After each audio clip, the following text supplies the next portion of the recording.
So today we're going to be talking about one of my favorite periods. Hold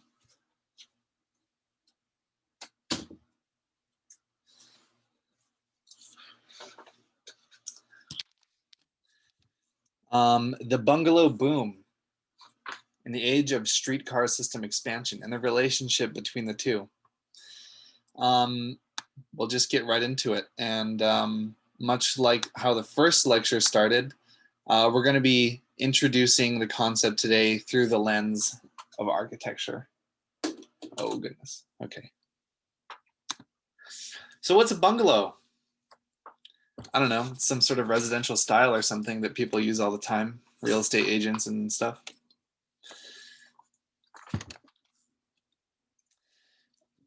Probably familiar with it. If you have in any way, shape, or form come into contact with any kind of Americana, it's almost, I'd say, the residential architectural style that has defined the American dream. In one quote from Mary Austin, she writes, "This is the thing that strikes the attention of the traveler, not the orchards and the gardens, which are not appreciably different in any kind from those of the Riviera and some favored parts of Italy, but the homes, the number of them, their extraordinary adaptability to the purposes of gracious living. The Angelinos call them bungalows in respect to the type from which the latter form developed, but they deserve a name as distinctive as they have in the character become. Austin," she writes in this, "believed that the California bungalow so natural to the setting that they are quote, as indigenous to the soil as if they had grown up out of it." So what is this style of residential architecture that is so ubiquitous we cannot even identify it and separate it from other styles today? Yet at this point in time, at the turn between the 19th and 20th centuries, was so definably Californian. And so in order to answer that question, we should rewind a little bit and talk about the bungalow's origins. So um, it's better to understand the bungalow not so much as a definable architectural style in the same way that we can identify Spanish or Mission colonial revival, but it's almost a movement in American residential architecture. Whereas before, most, the especially in the West Coast and other parts, right? Like the idea of what a home was still very much in this Victorian ideal of high ornamentation, woodworking, a lot of detail, very very steeply pitched roofs to deal with, I mean, of course, snow and rain and stuff like that. But in British colonies, actually in India, um, uh, they would start to build these one-story colonial outposts. That was where the word bungalow started coming into play to describe this kind of architecture that also took inspiration from how a lot of these tropical climates dealt with heat and humidity and stuff like that. And this became exported to Southern California. And so it is uniquely Californian and is spread both northward over time to the Pacific Northwest and eastward. And one writer has observed, not all that bungles is not a bungalow. But I think this writer said that it is more of the interior floor plan committed to the efficiency and flow that defined the bungalow rather than its exterior ornamentation and organization. In the early 20th century, the bungalow dominated bourgeois and working class visions of the American dream. And it was very much part of this transition in the how urban space was produced that was driven by the upper class ideals of what social and health lifestyles looked like, which was very much outdoors and exposed to the air, which was a commodity that was part of how California's image was sold to the East Coast. So the style of architecture in and of itself was the packaging of this, the commodity of health, which is very much a part of how California was sold. By 1919, architect Charles V. Boyd announced that the bungalow was the most truly nationalistic of all American housing types.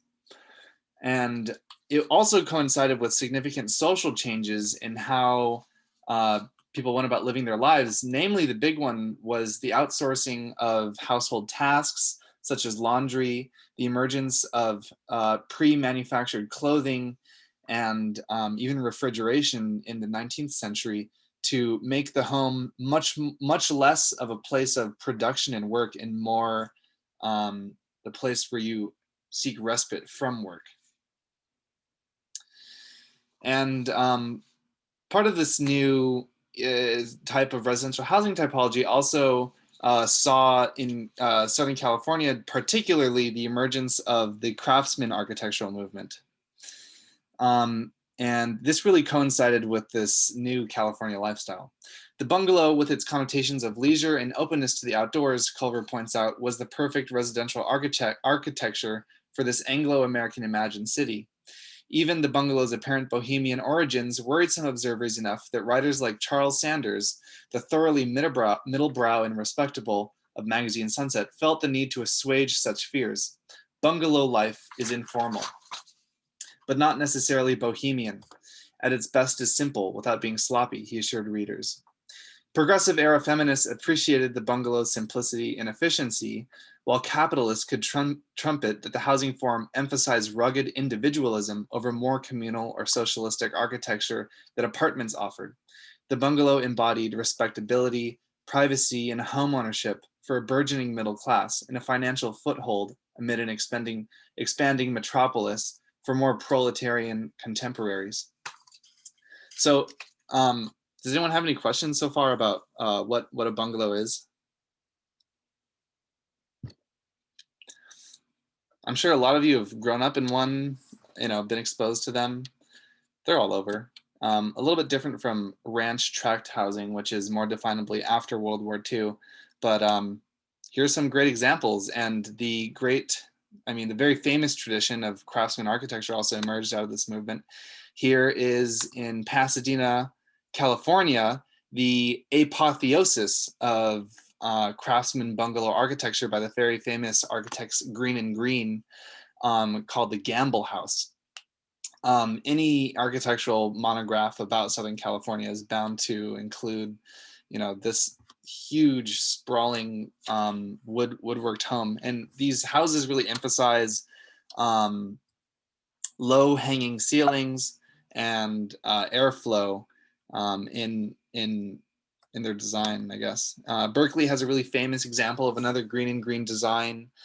This is on Piedmont. This is the Thorson House, which is now, I guess technically they're a fraternity, but in case you've never, physically been to Berkeley, or maybe you have, this is considered also a really, really significant example of craftsman style bungalow architecture in California.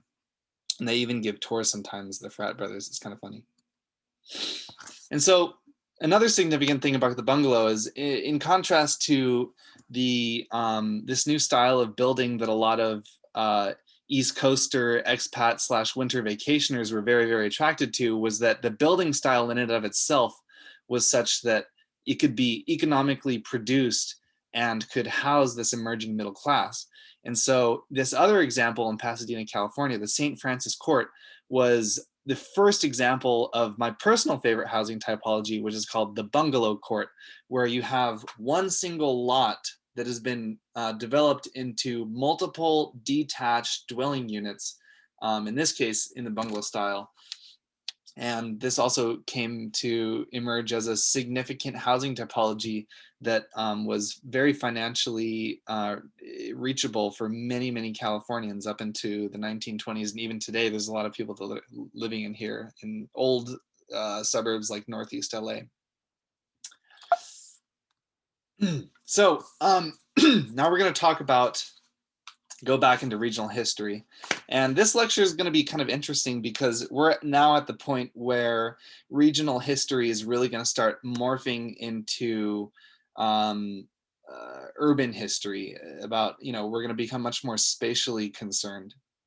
And so in order to get there, we have to just review really quickly what we talked about last lecture was the boom of the 1880s. So in 1870, the population of Los Angeles was only 6,000 people. And in order to understand the boom of the 1880s, you really have to understand the significance of the railroad system expansion. In 1869, the first transcontinental railroad, which linked the Union Pacific on the east and the Central Pacific on the west, met at Promontory Point, Utah, with that famous photograph we saw. In 1881, the Southern Pacific completed a more direct rail link between Los Angeles and the east. In 1885, the Santa Fe opened its competing line, which that was the line that precipitated the dramatic drop in rail fees to $1, in fact, from before more than $100 after the Santa Fe left the Transcontinental Coalition.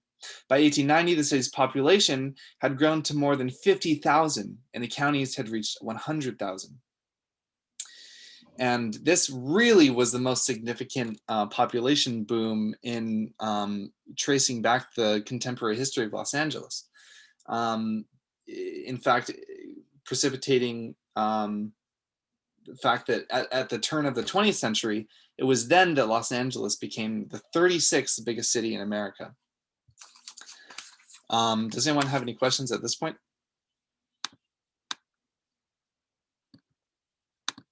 Okay, I'll keep moving. So railroads are bringing people, boomers are booming, as we've discussed last time. And so now we're going to be talking about why Los Angeles developed in the way it did. And I think I want to start by just kind of pointing out something I heard from a lot of people in our introductory lecture, which was that I think there's a little bit of a misconception about why Los Angeles is so famously horizontal. What made it sprawl so widely and so not densely? And I think that a common misconception is that it started with some sort of center point and expanded outwards. But actually, as we'll kind of discuss more in today's lecture, the pattern of development really is much more about urban nodes in satellite cities expanding, and I guess the jargony like planning term would be a multi-nucleated metropolis who saw a lot of sprawl development happen in the interstices. I think that's how you say the word, of these urban centers. So this graphic, it's not like necessarily, it's not literal by any means, but it shows, it effectively illustrates the logic of how growth occurred. Oh, there's a great quote from Sarah Comstock somewhere, right? If I can find it.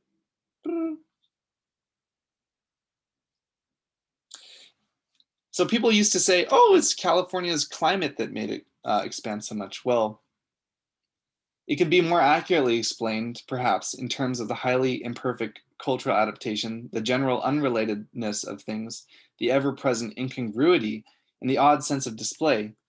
The impermanence of much of the construction in and of itself conveys an impression of unreality.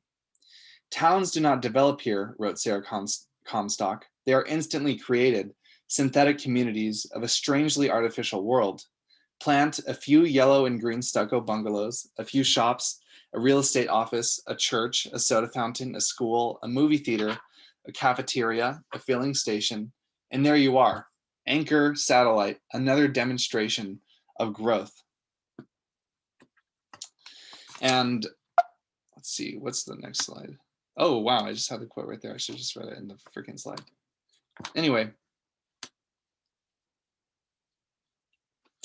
Many think of the sprawling Los Angeles metropolis in terms of the automobile and freeways, but it is more accurate to observe that, quote, unquestionably, it was the electric interurbans, the interurban streetcar system, which distributed the population over the countryside during the century's first decade and patterned Southern California as a horizontal city rather than one of skyscrapers and slums.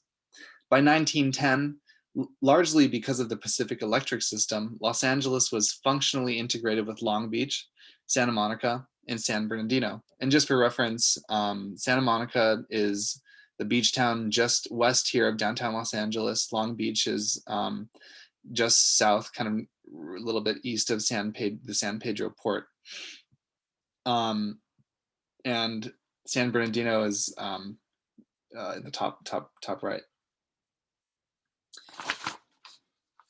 So the streetcar was very much at the center of the patterns of expansion. And I think that it's really fun to also take note that this was the patterns of residential expansion and urban growth that really has defined the East Bay. Actually, if you're in Berkeley right now, a lot of the reason why Berkeley looks like the way it does is because it emerged during this time in the late 19th century. A lot of the growth happened, especially in the flatlands and the hills, where streetcars were the primary mode of transportation for people, both recreationally and during their commutes.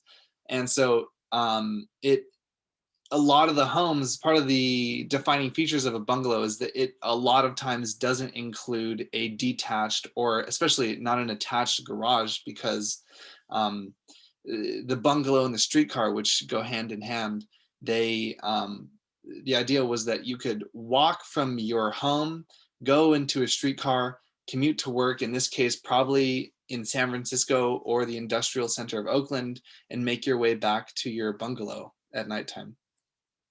And so there's a lot of interesting evidence of where the streetcar lines used to run in the East Bay. In Los Angeles, this system was much more dramatically spread out.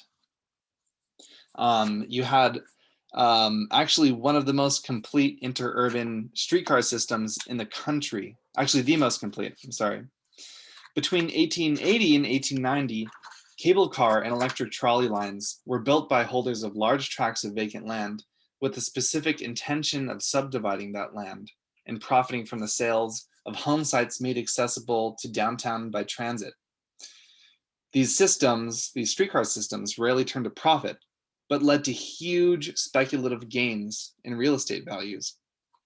So what the heck? Why did we have the most exhaustive, the most expansive interurban streetcar system in the nation, and now no one even knows what the heck a streetcar is? Let's find out. Oh, sorry, I talked about this slide a little early. So the system, most notably, was dominated by the Pacific Electric, which was owned by our old friend at this point. It was passed on to the nephew, Henry Huntington, and Henry Huntington, over a period of a couple decades, bought out small subsidiaries and slowly horizontally integrated the company so that it by 1923 offered over 1,164 miles of single track and a network that extended for more than 100 miles from one end to the other. In 1924, the system had an annual ridership of 109 million, a dramatic increase of 47% within the 6 years prior to that year. And to explain the significance of the relationship between streetcars and suburban expansion, we can look at these advertisements that were put in the LA Times by a real estate development / investment company that we're going to be looking at very closely, called the Los Angeles Improvement Company. And so I think these are like really fantastic ads because they piece together the two main topics we're looking at today: residential single family expansion and the streetcars. In the ad on the left, you see the line, a cable road runs direct to the property. Come check out our property. Come consider buying a home on our subdivided tract. This was one of the huge draws of why someone who moved to LA would choose to purchase a home. And it should also be noted that at this point in time, so the boom of the 1880s ended for about a decade, or it kind of slowed down for a period of 5 years from like 1885 to 1890. And then the city was kind of in a moment of economic crisis in 1891. And, the city of Inglewood, for example, was subdivided, developed, but it didn't actually see any demand because the timing was wrong, was off in terms of the decline of 1890. In 1892, oil was discovered in Los Angeles, and that became a huge piece of what the next expansion would be between the 1890s up until the 1920s, which is particularly what we're going to be looking at. Does anyone have any questions?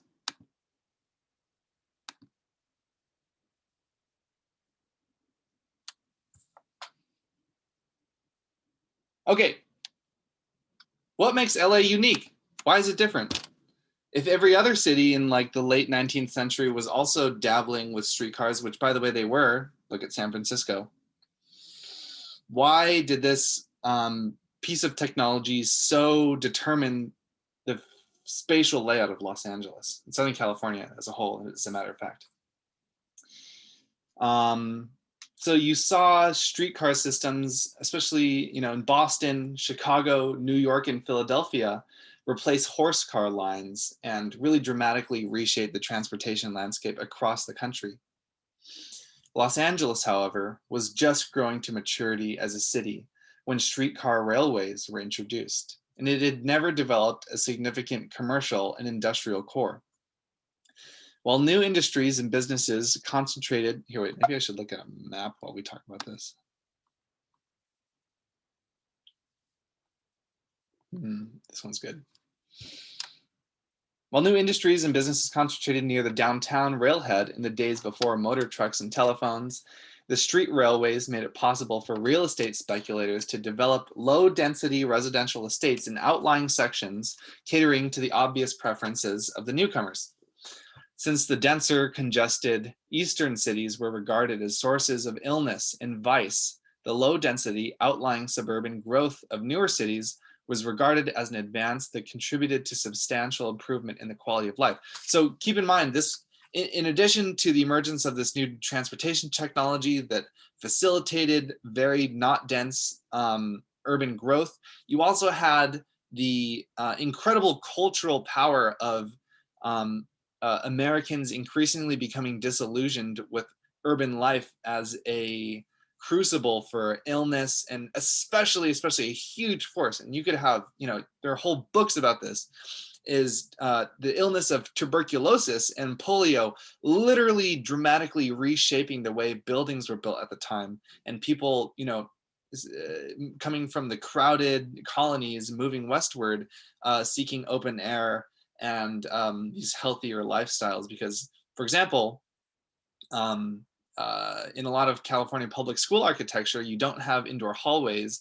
Part of the reason that is because school design was shaped because tuberculosis is literally killed by sunlight, right? So there was a big movement to move away from the conditions of dense old cities.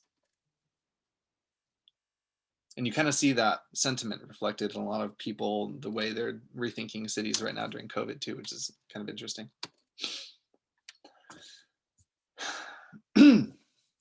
So back to the Los Angeles Investment Corporation, or LAIC, look at it closely,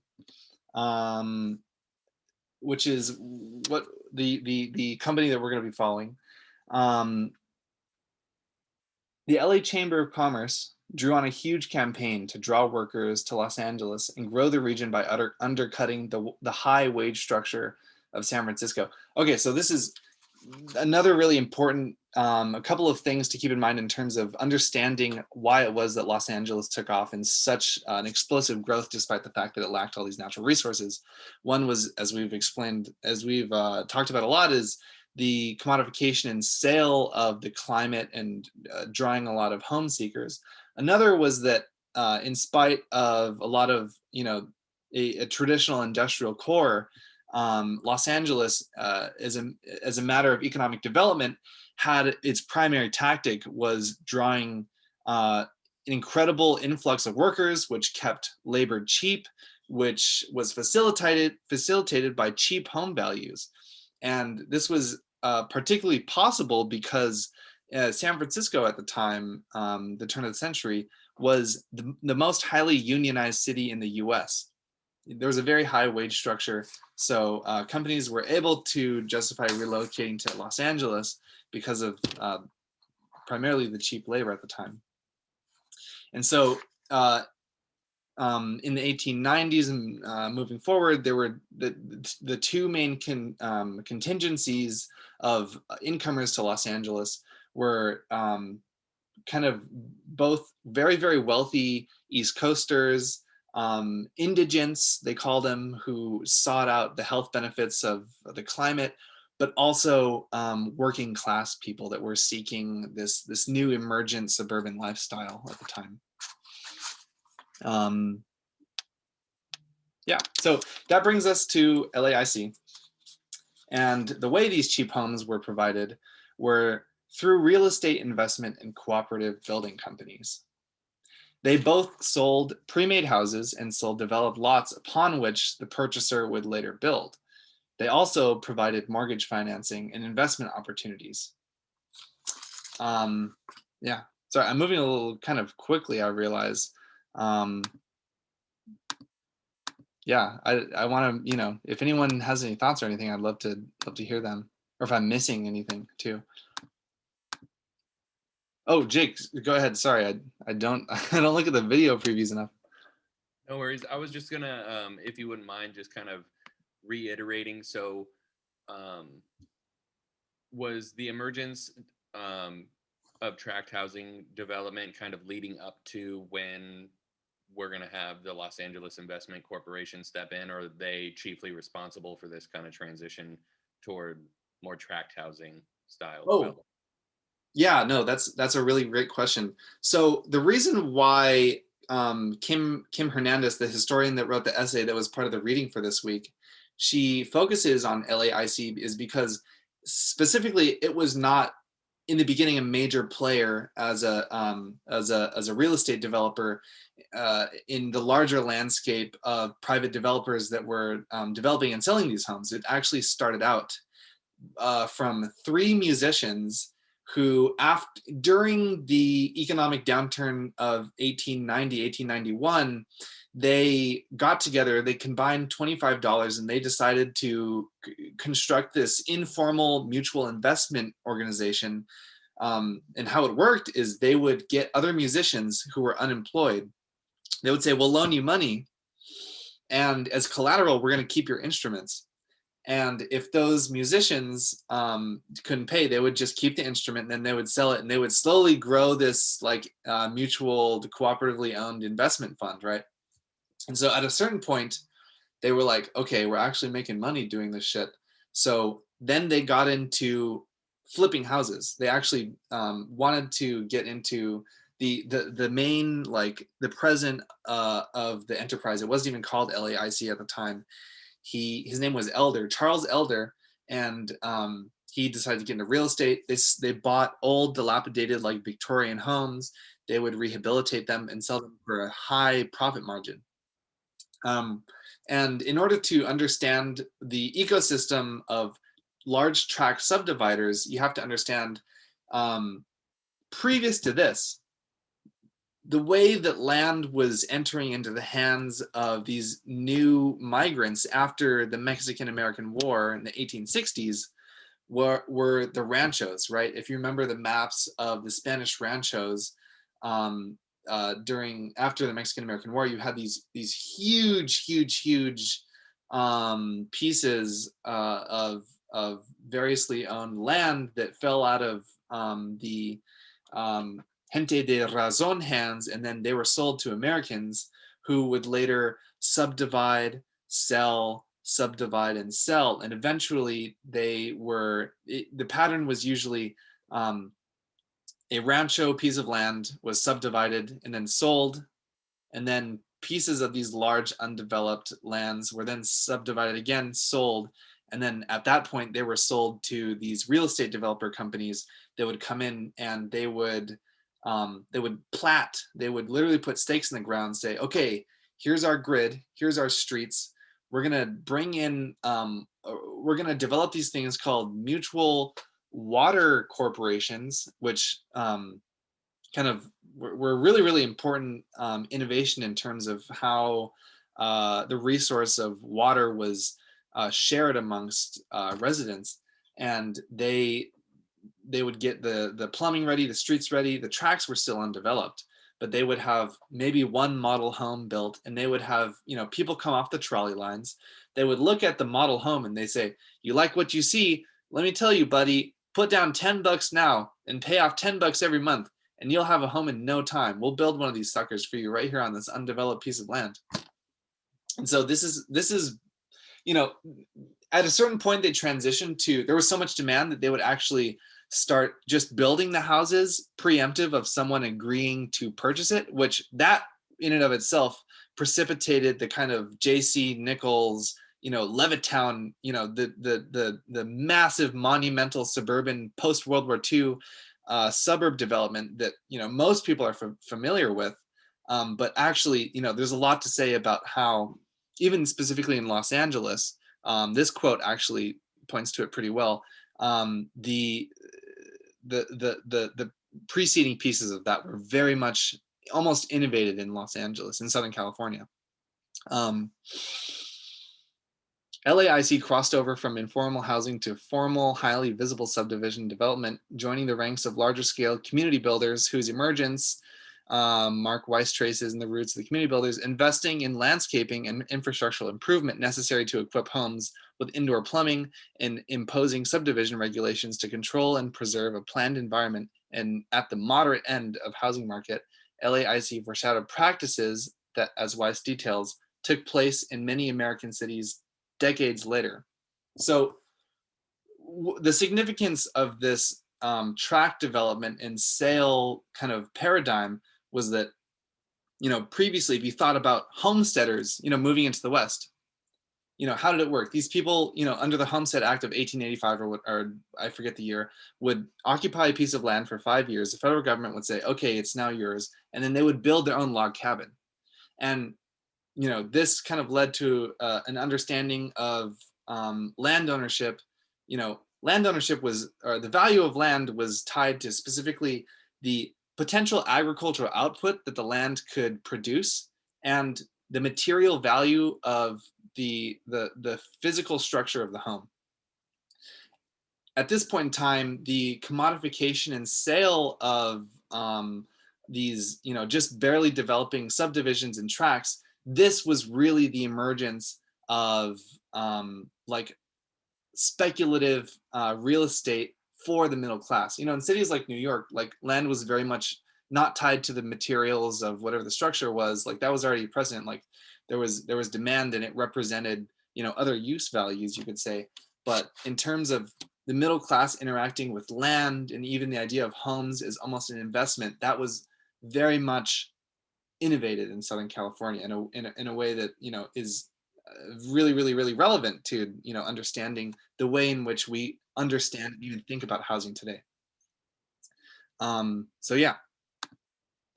So this is kind of what, you know, the name of the game looked like. This on the left, these are both from tracks that are now in South Pasadena, where I grew up.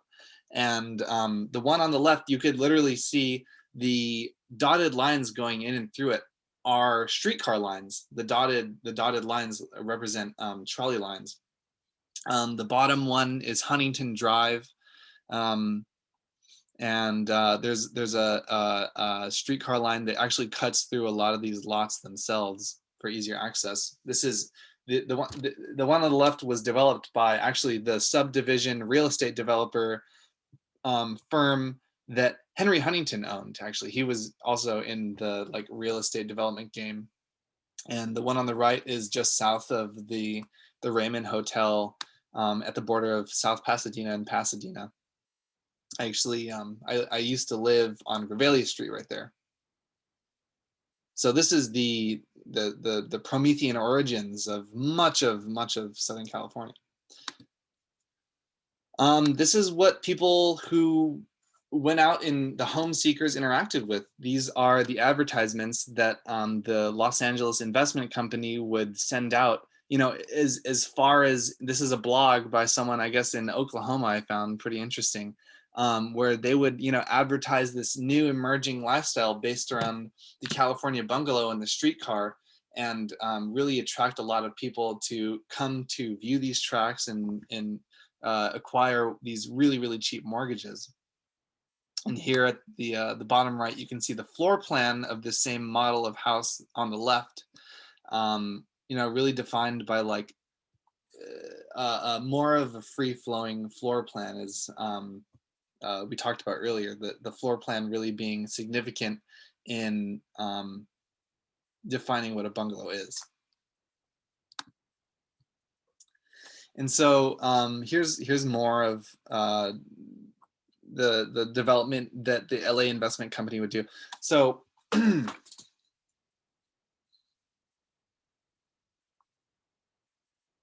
here we go. So on the right, you can see there's a map that shows the tracts that the LA Investment Company went about developing in succession.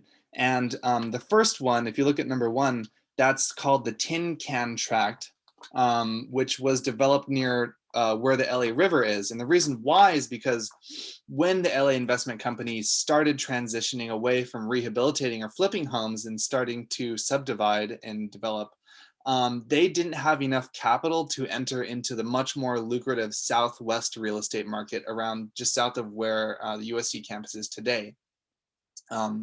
What people would now call South LA, actually. They started out in these areas. It was called the Tin Can District because it was right adjacent to an industrial zone near the LA River. And they actually developed homes that were sold largely to people of color.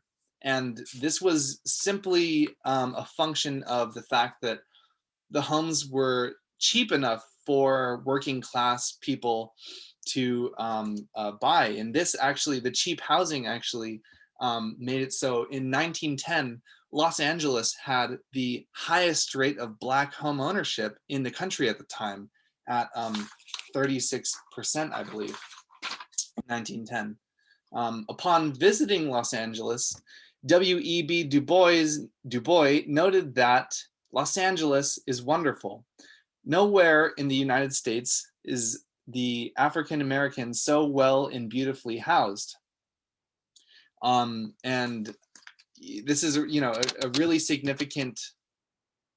This is a really significant development because it preceded the actually more racist housing policies of the Federal Housing Administration that was developed during the Roosevelt administration during the New Deal, which, you know, we'll talk about later. But so yeah, the number.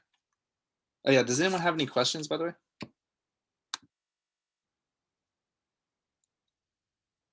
Okay, I gotta move a little bit more quickly. So the house that we see on the left was part of the Diebel tract.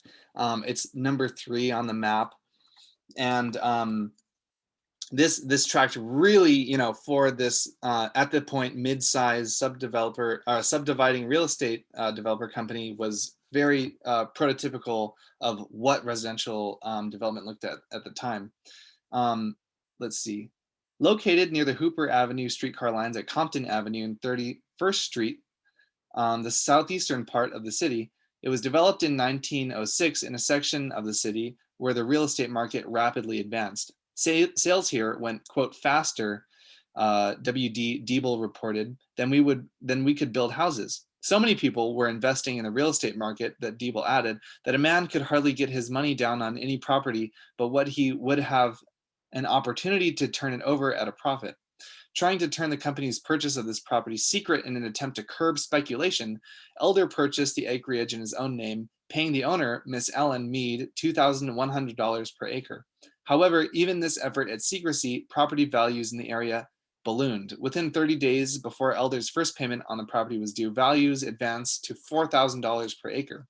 In this tract, LAIC built about 50 houses.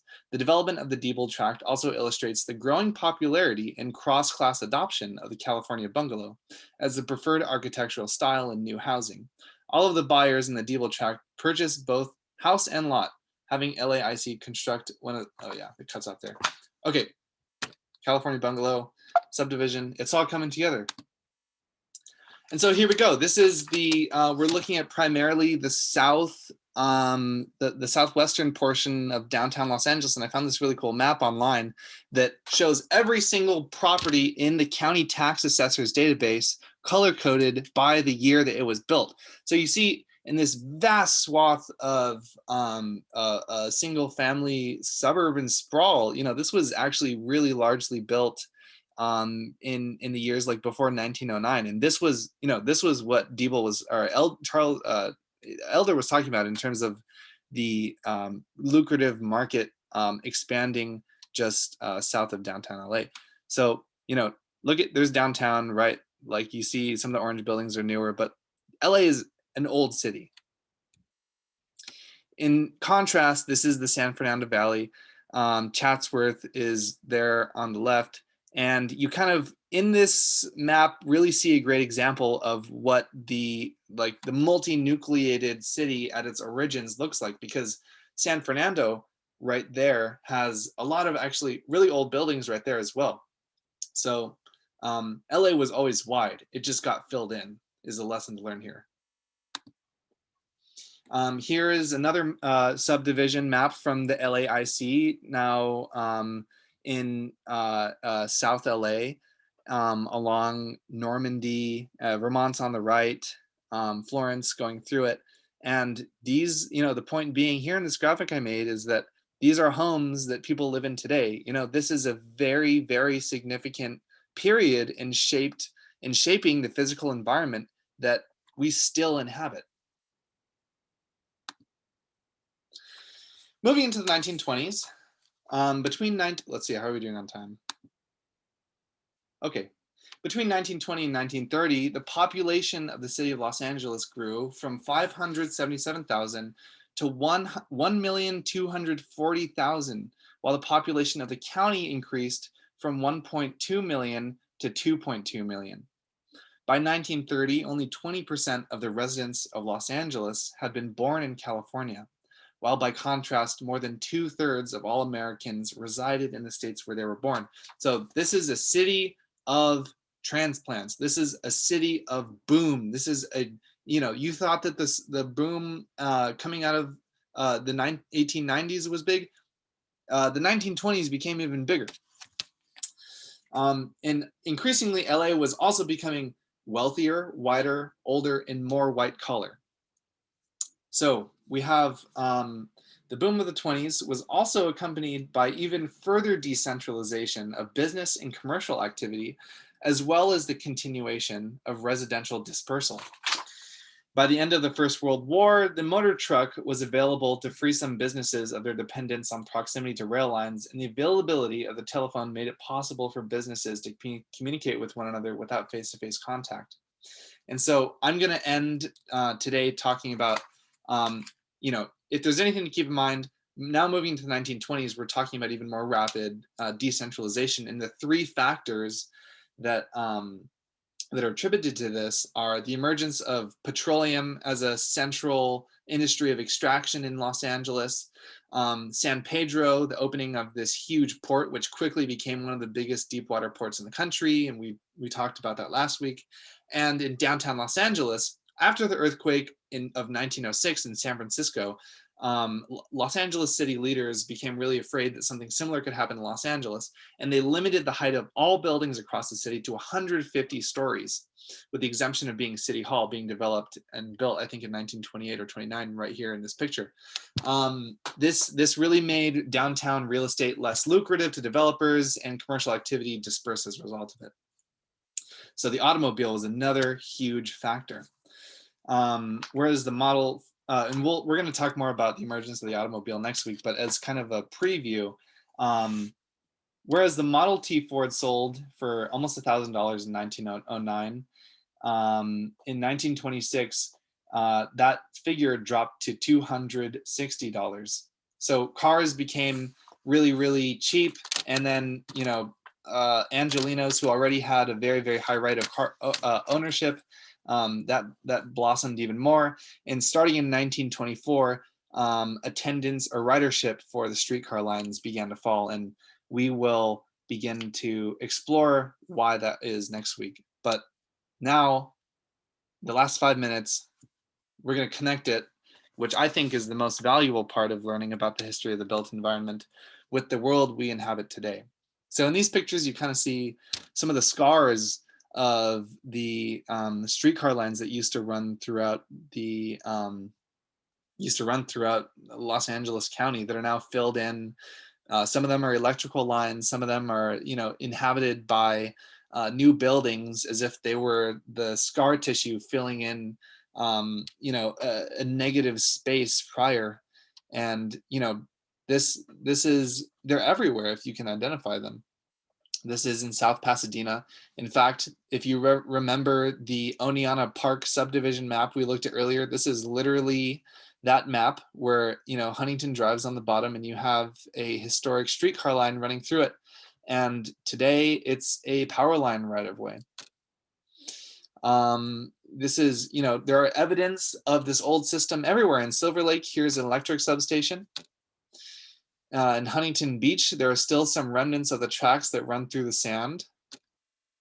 And on Huntington Drive in the city of San Marino, you have this really telling landscape where if you were to go down any wide boulevard in Southern California and there's a green median, it is very, very likely that the reason why that median exists is because that area, that space used to be a streetcar line. And you can even see a mural commemorating the old Pacific Electric red trolley cars on your right, kind of in contrast to the totally car-dominated landscape and the green median on the left. And this is an interesting study that was also done using data from the county that found that on our left, we see that residential density, or the density of people, right, for properties, what these people did is they took every single property in the county and they assigned it the density of the census tract that it lies in. So like how many people per like square mile are within the neighborhood of that property. And then they also mapped that property against its proximity to a historic trolley car line. And they found that as you get closer to trolley car lines, the residential density of that area goes up significantly. And the graph on our right shows that these patterns of development and concentration of people, even though the trolley car lines went away, decades ago, still persist. As you see, density of people per square mile still, densities across the county have gone up overall, but the densities of places near historic streetcar lines still are higher after all these years. So there's something very spooky about the influence of these lines and their lasting legacy about how they shape our city. Just some funny little last things. This is the building where the LA Investment Company used to be based in downtown Los Angeles. They developed this high rise in 1911. And, although the people that founded it are dead and the company is long gone, the building is still there, and it is now a luxury apartment building. Here's a home in South LA. And there's a home, part of the Diebel tract, that still exists. Kind of an interesting contrast. Anyway, okay, right on time. Wow, that was it. Yep. Does anyone have any thoughts? Anything?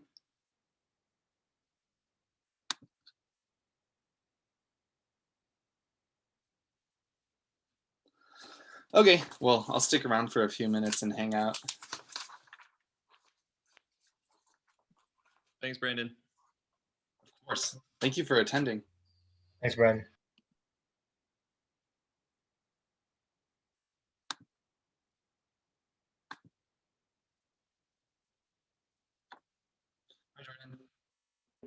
Quick question. Yeah, what's up, When was the man? last time you did laundry? Is it smelly in here? I've seen you wear the same shirt in like the last 4 different lectures for this class, and I'm just really worried that you don't clean up after yourself. Ooh, you've only attended like 2 of them, bro. F F F F.